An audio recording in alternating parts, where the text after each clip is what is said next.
ঈদের 7 দিনের ছুটির পর ব্যাংক বিমা ও শেয়ার বাজারের কার্যক্রম শুরু হয়েছে। মতিঝিলে ব্যাংক পাড়ায় আছেন সহকর্মী মাহাদি সেকেন্দার। বিস্তারিত জানতে যুক্ত হচ্ছে এখন তার সাথে। মাহাদি, আজকে ঈদের ছুটির পর তো প্রথম কর্মদিবস, আপনি আছেন এই মুহূর্তে মতিঝিল ব্যাংক পাড়াতে, তো সেখানকার সামগ্রিক কার্যক্রম আপনি কেমন দেখতে পাচ্ছেন?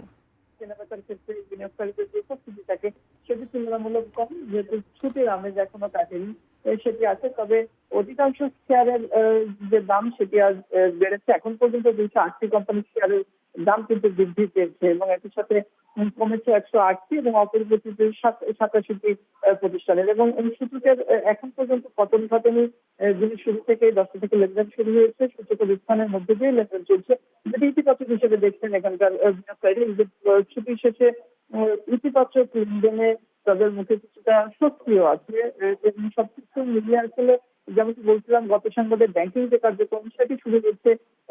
সেখানে গ্রাহকের উপস্থিতি তুলনামূলক কম থাকলেও যেখানে সুবিধাভোগী বা সেখানে গ্রাহক সেবা পেয়ে গ্রাহকরা খুশি। একই সাথে শেয়ার বাজারের যারা বিনিয়োগকারী আছেন তারা এখন পর্যন্ত সূচকের ইতিবাচক ধারা থাকায় তাদের স্বস্তি আছে।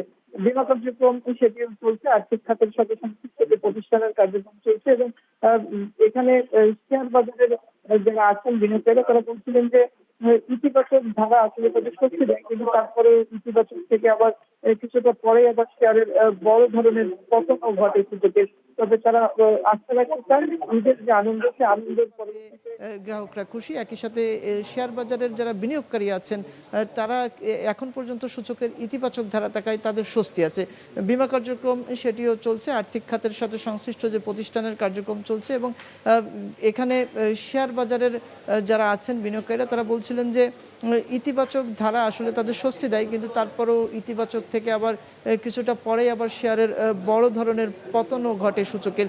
তবে তারা আস্থা রাখতে চান ঈদের যে আনন্দ, সে আনন্দের পরবর্তীতে এখন যে বাজারের লেনদেন শুরু হয়েছে সেটি তাদের মুখে যেন আনন্দের হাসি থাকে, সূচকের যে উত্থান সেটি যেন অব্যাহত থাকে এমন প্রত্যাশাও তারা করছেন। এবং নীতি নির্ধারণের ক্ষেত্রে সিকিউরিটি অ্যান্ড এক্সচেঞ্জ কমিশনের তদারকি সেটিও বাড়ানোর দাবি তারা জানিয়েছেন। তো এই ছিল আমার কাছে রাজধানীর মতিঝিল থেকে ঢাকা স্টক এক্সচেঞ্জের খবরাখবর, লেনদেনের খবরাখবর নিয়ে সর্বশেষ।